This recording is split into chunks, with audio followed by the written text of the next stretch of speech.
All right. So, is there any moment on the road that reminded you that people could still be kind? Because I feel like people can still have a heart for something and show a little kindness. I feel really blessed to have experienced those moments many, many times across countries, across cultures. The more honest and vulnerable that I was, especially being humble in asking for help, the more likely it was that people gave me support and assistance. On some of my worst days, it was something as simple as a stranger walking up to me with some food. And on some of the more incredible days, like just after Christmas in 2006, I was traveling alone. My best friend and the other guy that I started traveling with, they were already long gone, and I was along the coast of the Mediterranean heading towards Spain. And I was on this really narrow road. It was getting dark. There was nowhere for me to sleep. And this guy whizzed by me on a bike going the other direction. And he ended up turning around, catching back up to me. We tried to figure out a language to communicate in. He spoke to me in three other languages before we talked in English. He invited me back to his sister's house, ended up taking me out to a super nice restaurant for like a 7-course meal, gave me some of his bicycling clothes, showed me around the town, wanted me to keep staying, but I had a mission to make it to Barcelona for New Year's Eve.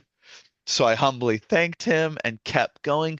But he was so nice, so giving. It was one of those most memorable moments that I will cherish forever. Wow. That is definitely a lot of kindness. That guy definitely had a massive heart for you and your friends. I couldn't imagine anything more kind. And he definitely is a real sweetheart. Yeah, he really was. And there's people like that everywhere. I think if we're afraid of interacting with people we don't know, it's really likely for us to miss out on moments like this. But when we put ourselves out there into the world, trust, have belief and faith, then really good things can happen to us.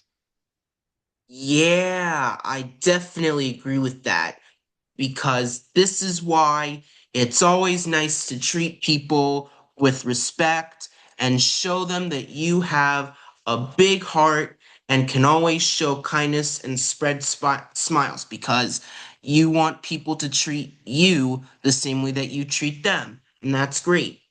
Yeah, I love this concept of the golden rule, treat others the way we want to be treated. There's also one called the platinum rule, that's treat other people the way they want to be treated. And it takes more effort. You got to get to know them well enough to know how they want to be treated, but it's one of the ways to help bring people joy every day. And it's been so awesome to be a circus performer because my job is literally bringing people joy every day I work. So it's a blessing. Yeah, I think that's awesome.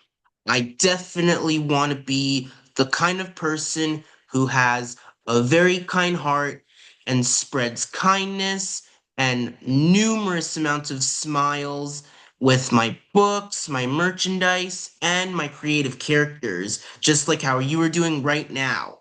Yeah, Jacob, I can tell you already are. And by what I know about you, it seems like you're going to keep doing this for the rest of your life. And everybody out there listening, I want to encourage all of you to follow your dreams, be a creator, be an artist, develop something that you love. Follow your dreams and dream bigger. Be passionate about this life what we're doing with our time, and every single one of us can make a difference on this world. Yes, definitely agree on that one. And that's why I always say to speak it into existence and power. Don't wish it. It will happen because it is going to happen. Yeah, speaking something into existence is powerful. The more we get our brains traveling the neural pathways of that positive thing that we're speaking into existence, the closer we are to creating it and turning it into our reality. That's right. So I just have to ask you, is there something you would tell a neurodiverse teen like me who feels like they don't fit anywhere yet? Like maybe they don't really fit anywhere with a certain group of friends yet, and maybe there's something you could tell them. Yeah, there's a great book called The Courage to be Disliked, which talks all about this. And I understand how you feel. I often felt isolated, reclusive, or secluded, not included, and it can be a really tough place to be in. And I want to encourage everybody in that place not to give up because there is hope. We can create empowerment for ourself by being our own individual, authentically unique, joyously ourselves. If we care so much about what other people think about us, it can drain our energy, bring us down, get me concerned, or you or anyone concerned with external validation, where it's really about internal validation.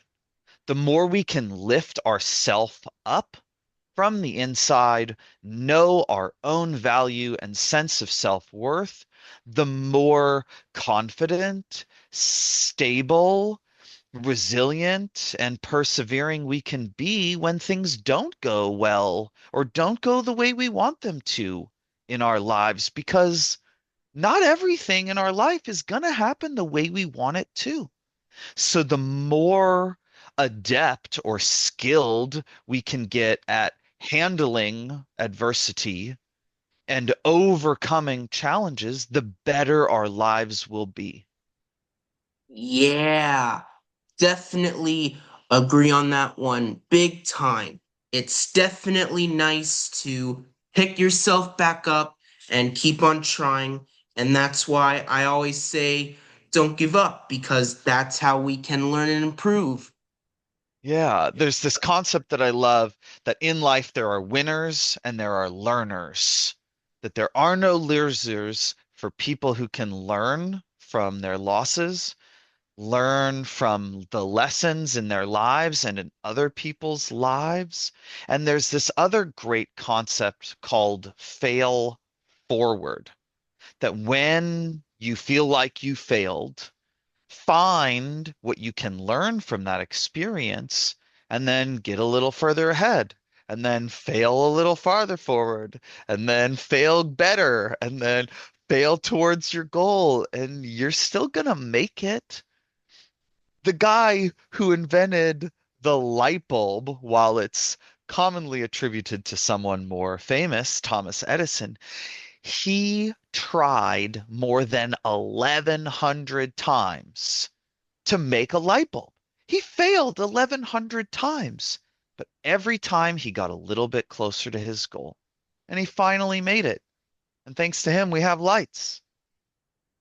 Yeah, I mean, seriously, what on earth would the world be like without lights?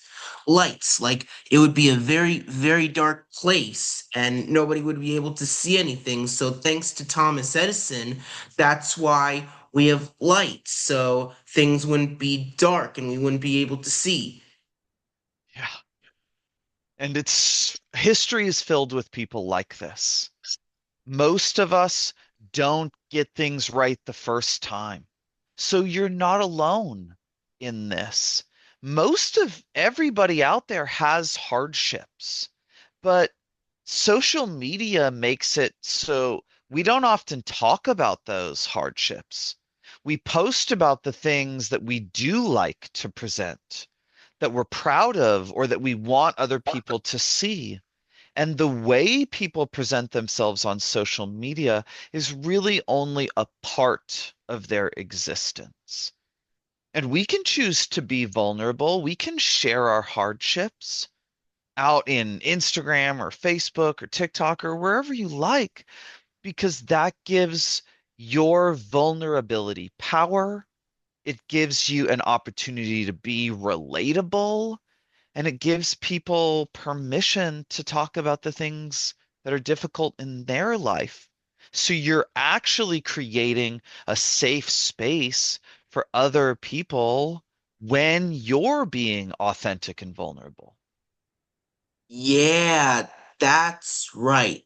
Definitely agree 100%.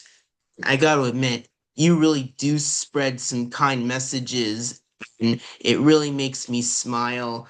And it's very cool that you are here with these awesome kind messages that make people smile. Thanks, Jacob. It feels like a major part of my life mission. I want to make the world a better place, or more specifically, have the most profound impact on the planet that I can. And so that's my dream. That's my goal. That's call it my guiding North Star. Yeah, it's definitely my dream and my goal to make people smile and spread kindness as well. And I'm very glad that you are also trying your hardest to do that with your travel photography, your circus entertainment, and your book, The Cycle of Kindness. It's very cool how we are both here together trying to spread kindness and smiles and spread the word out by following our dreams. Yeah, and encouraging others and giving them the permission to follow their dreams as well. There's a great speech by Jim Carrey to Maharishi University in which he talks about his dad losing his job after 11 years of working loyally for this company. And he said, I learned that you can fail doing something you don't love. So you might as well take a chance doing what you do love. And Jim Carrey did. He became one of the world's greatest comedians ever. And now some of the stuff he says is like pure wisdom. It's incredible the kind of enlightened being he's become.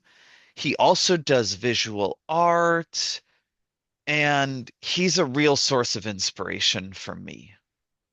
Yeah, he really is inspiring to me too. And I'm very glad that we were both inspiring with each other. It was very nice getting to talk to very inspiring people like you who want to spread messages of kindness and change the world, especially with numerous careers. So, yeah, this was a lot of fun. Thank you, Jacob. I'm really happy to support you in your creation of this podcast and share all of your things out with the world. Keep doing what you're doing. Got a lot of love for you, man. Thanks for everybody who listened. Blessings upon your journey. All right, blessings upon your journey too. Keep on doing what you're doing, all right?